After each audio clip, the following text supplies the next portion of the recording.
Hey y'all, Chris McGraw here.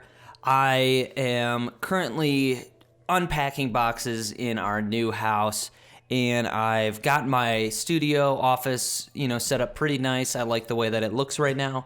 And so I've moved on to other rooms, and the next room that I am setting up is really just my closet. It's my outdoor gear closet.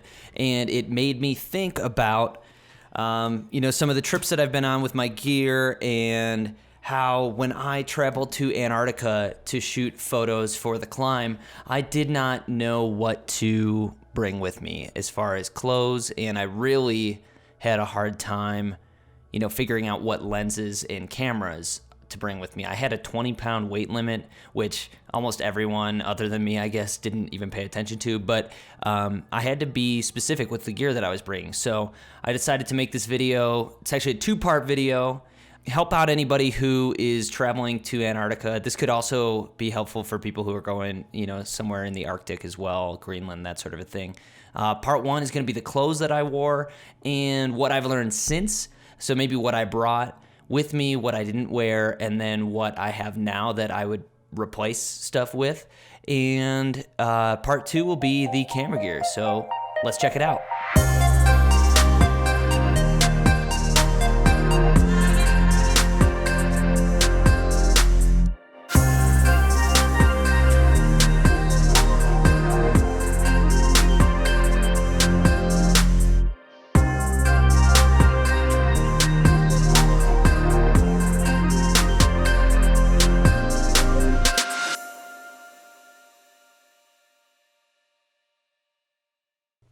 All right, focus, cool. All right, welcome back. So to correct one thing that I got wrong in the intro is that I said I had a 20-pound weight limit. My camera gear weighed around 20 pounds, but total weight limit, clothes, camera gear, everything was 44 pounds. Once I got on the ship, I realized not once did they weigh my gear, and I looked like the only person who had possibly only packed that much stuff. Things that I left behind that kind of bummed me out. Really just one thing. I had to leave my laptop behind because it was pretty heavy. It was like 5 pounds, and I was at 52 pounds. So I'll talk more about that when I get into the camera gear, how I worked around leaving my laptop at home when I was gone for 8 days shooting a ton of photos. So I focused mainly on photos on this trip, which I will talk about more in part two. So let's talk about the clothes.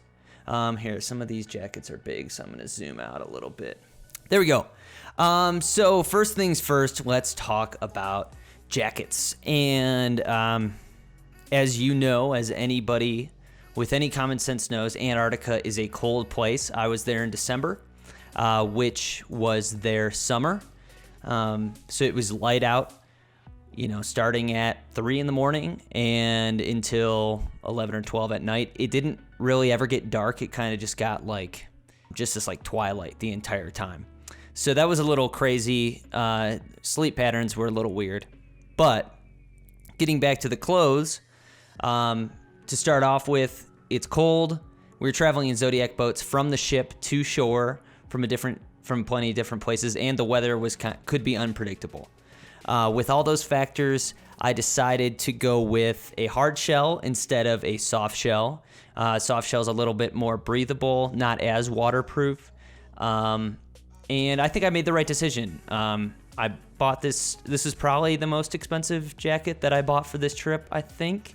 It's between this or the down jacket. They were both pretty expensive. And then I also had hard shell pants. But the jacket that I used is Patagonia Refugitive jacket. Here it is. It has Velcro around the cuffs, which were very handy, so I could put the cuffs over my gloves. It's got a nice hood with a little lip here so the water doesn't, pour down your face. It's got plenty of pockets. It's got a nice big chest pocket, 2 side pockets. It also has pit zips, which this was the first trip that I actually ever used pit zips on, and now I use them quite often. And it's Gore-Tex. Completely windproof, completely waterproof. I love this jacket. The cost of it I think it retails like around $400 or $500, so it's not cheap. I bought it on clearance, so like the previous year's colors. And speaking of the colors, I think that's my least favorite thing about that jacket is the color. Not from like a style perspective. I think it looks fine. But now that I use it, I use my soft shell most of the time. And so when I break out the hard shell, it's either when I'm on a mountain or when it's just pouring rain out somewhere or I'm on a boat. And so when I'm on a mountain, if I'm trying to climb or hike a mountain and something goes wrong, people need to be able to see me. And if there's snow or there's, fog or just a little less visibility, a like light gray jacket is not going to be the most visible from far away. So that's the only thing that I would change. I would just get a different color, bright yellow, bright orange, bright something. That's the only thing that I would change about that jacket. I would totally bring that jacket with me and have, again, everywhere from Antarctica, Patagonia. I think I brought it to New Zealand and to Australia. So very happy with that jacket. Underneath the shell, because there's no insulation in that shell, it's just a hard shell, which is part of the reason why I like it. I can use it in all 4 seasons. But in a place like Antarctica, you have to insulate. And so what I bought was a Patagonia Fitzroy down Parka. So it's 800 filled down, super light, same pockets, no pit zips or anything, very poofy. I love this jacket. It compresses down very easily into, it came with like a little bag and I keep it in the chest zip pocket.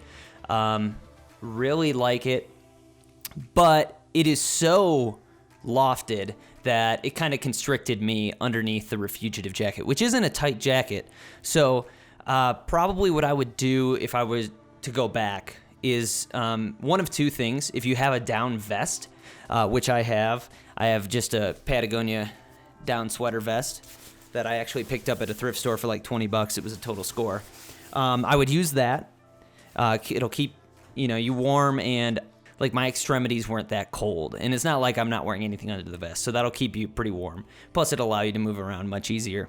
Or what I would do is, because you are on a boat and you're getting on smaller boats and the weather is unpredictable and you can get wet, down is not the best in wet, you could do something synthetic. So this right here is a Patagonia Nano Air hoodie. And so the hood fits nice and tight, so it'll have no problem fitting under the shell's hood. And you can zip it up and it'll protect your neck as well. It'll fit under a helmet if you're into climbing, ice climbing, that sort of a thing. And this thing is surprisingly warm. I bought it thinking it'd be like kind of a mid-layer light jacket that I could take climbing with me or on like really cold bike rides or something. And I end up being too hot in it. But in Antarctica, being warm is a good thing. You just don't want to start sweating, which is what the pit zips are for, and some of the vents in the pants, which we'll get into in a little bit. So those are a couple other options that I would bring with me, the down vest or the Nano Air hoodie. Talking about pants, I brought some just like jogger sweatpants to lounge around in on the ship. The specific ones that I bought, I don't remember what they are, but the ones that I wear most often now are just Adidas Tiros, though you can use whatever you want. Having something to lounge around on the ship is a good thing because you're sailing for 2 days just to get to Antarctica, so we're talking you're not seeing land for that long. I was on deck shooting photos a lot of the time, but you gotta sleep, you gotta be comfy, so that's what I would wear when I was just in my cabin or when I was sleeping. If we're talking traveling pants, the pants that I use most often going on if I'm on long flights or if I'm on a long road trip, are my Prana Stretch Zion straight pants. You got to get the Stretch Zion straights if you have thin legs like I do and you don't want them to be super baggy. Those are the skinniest pant that they use. They're really versatile. They have a bunch of pockets, zipper close pockets, which is great for carrying your passport or a wallet. You can also roll up and snap the legs of them if it's hot out. I have worn them camping out near Fruita, Colorado when the temperature was 105 degrees. I have worn them out hiking when the temperature was below freezing, and without any long johns underneath, and I was still comfortable. They aren't completely waterproof, but that's what you have shell pants for. They are water resistant to a point, and I think they're pretty stylish, so you could go anywhere with them. I just have like a brown pair and then a red pair, and nobody's gonna be like, oh man, that guy's wearing hiking pants and he's at the brewery or whatever. They're pretty, inconspicuous pants. So that's what I wear when I'm traveling quite often. It's got a built-in belt, but it also has belt loops if you want to bring your own. Comfortable on really long flights. I've flown quite long distances with them and have been comfortable the whole time. And then we mentioned the shell pant earlier, and the shell pant that I bought is the same material as the jacket, Patagonia Refugitive pants. They're big. They're kind of like snow pants without any insulation, just like the jacket. So if it's really, really, really, really cold out, you'll be needing a mid layer and a base layer underneath. The most I did was just do a base layer tight, and then my Prana pants, and then these pants. And that kept me pretty warm. Generally, my legs don't get very cold, especially if I'm doing hikes. I remember thinking I was wearing too many clothes when I was down there, because you're walking quite the distance and you're carrying a bunch of stuff. So you can start sweating pretty easily, and you don't want to sweat. You want to stay like warm enough, but not to the point where you're sweating, because then you'll cool down and it's cold there and you can get into trouble. The Refugitive pants, again, not cheap. They have a couple pockets. They have some zips for venting, which are super nice. And the color that I got is just navy blue and has like light blue where the zippers are. So not anything too crazy. Again, if I was buying them again, I would probably try to find a brighter color for the same reason that I would wear a brighter colored jacket. But not a deal breaker for me. I think they're fantastic pants. I've worn them plenty of times since, when I know it's going to be rainy or snowy or cold or windy. So I highly recommend those. Base layers. When it comes to base layers, you have pretty much two options when you're talking about base layers in the cold, and cotton is not one of them. It's not the other either. No cotton base layers when you're talking about being cold. You have synthetic or merino wool options. For this trip, I weighed both options. I already had quite a few base layers, so I just brought those with me, and then I bought one more, and all of them were synthetic. They were Patagonia Capilene base layers. The main one that I brought was a onesie, which I didn't realize they made until one of my coworkers brought it up, actually. Shout out to Eddie. So yeah, this onesie is purple, and it has thumb loops, I should say, and it does not have booties, so you need to wear some kind of sock at the bottom, and it zips up the front. There's also a zip to be able to go to the bathroom without taking it off, and there's a hood. So when you wear that, you are pretty covered other than your feet and your face, and your hands. So that was very warm. It's thermal weight, but it was a little overkill. And I say that because the hood, so my base layer had a hood, my mid layer had a hood, my down jacket had a hood, and my shell had a hood. So that's 4 hoods. And that was a bit much. It also doesn't really pack down that well. Packs down worse than if you just bought a crew neck, thermal weight, and the pants. And I don't think really, because you have a midweight and a down jacket and a shell on, I don't think you need a thermal weight base layer unless you're going to be out in the cold for like hours and hours and hours. At most, we were out in the cold for a handful of hours at a time, and I started sweating and the hood was really bugging me. So what I would bring instead is just a thermal weight pair of bottoms and maybe a midweight long sleeve crew. I also brought a thermal weight quarter zip, and I don't think I ever wore that. So just brought too many base layers, and I could have consolidated and it would have been fine. Speaking of things that I brought that were too much, I also brought too many mid layers. I had a Patagonia dual aspect hoodie that I wore most of the time, and I also had a North Face quarter zip mid layer. Could have left the quarter zip at home. To be honest with you, I would have left the dual aspect hoodie at home. I love the dual aspect hoodie. It's got like a square grid, kind of like the R1 fleece does, but it also has kind of like a soft shell material on the outside, so you could wear it outside. And I have like climbing 14ers. I don't bring a shell with me. I just wear that. And it does a good job repelling any kind of weather that, you know, it's getting thrown at me, unless it's storming, in which case I get off the mountain. Because it was a mid layer, I found that to be unnecessary, that extra kind of hard fabric. Plus, it was kind of a weird color. It was teal and navy and red zippers everywhere and red lining, so it was like kind of bright and out there, and I never really knew what to wear with it. You might be thinking, you're going to Antarctica, who cares, the penguins?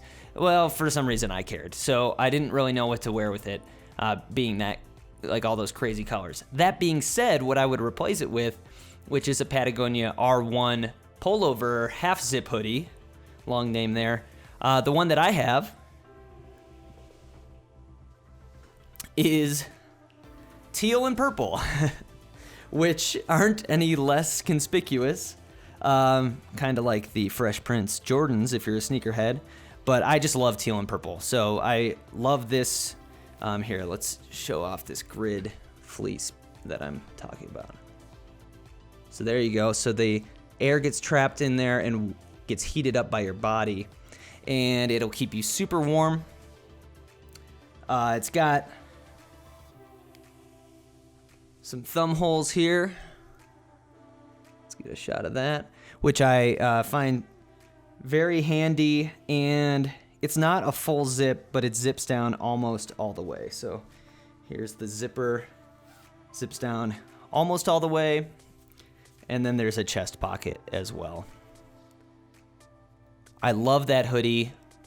It might be the item of clothing that I wear the most in general. My wife and I try to keep our house cool in the winter, so we're not spending a ton on heating bills. So I tend to throw that on, or just a hoodie most of the time. But if I was going back there, that's the only mid layer I would bring. All right, so we got pants covered, we got base layers covered, we got mid layers covered. Footwear. Let's talk about footwear. I brought my Zamberlan Vioz GT boots, which I have worn everywhere from Iceland to New Zealand to Australia to Antarctica to Patagonia to Europe, everywhere. I've worn these, Japan, everywhere. And I love them. I love them so much. They were too much on this trip. I did not know there's one key thing that you should check with whoever you're going with, but for my trip, which was through Antarctica 21, they provide the boots for you, and they're heavy-duty boots. They have to be cleaned right before you go on land and right after you get off land, so you're not transferring any organisms to or from Antarctica. So I had these boots that were pretty heavy, taking up a lot of room in my pack that I never once used. So check with the group that you're going with, but odds are they're going to provide boots for you. You don't need huge hiking boots like I brought. The shoes that I would recommend are just any old pair of tennis shoes that you find comfortable. I had some Nike Free Runs that that are super lightweight, super comfortable. And then I also wore on the plane my North Face Camp Mules, which are just a slipper. They kind of look like a shoe. These ones are really out there and bright, so they're hard to not have stand out. But they're rubber on the bottom, and they're insulated, so they kept me warm. I could walk around the plane. They're very comfortable. The other thing that I wore on my feet are wool socks. So here's a pair. pretty generic wool socks. I love wool socks. I wear them all year, and I had like a rotation of them throughout the 8 days. So, wool is pretty antimicrobial and anti-odor.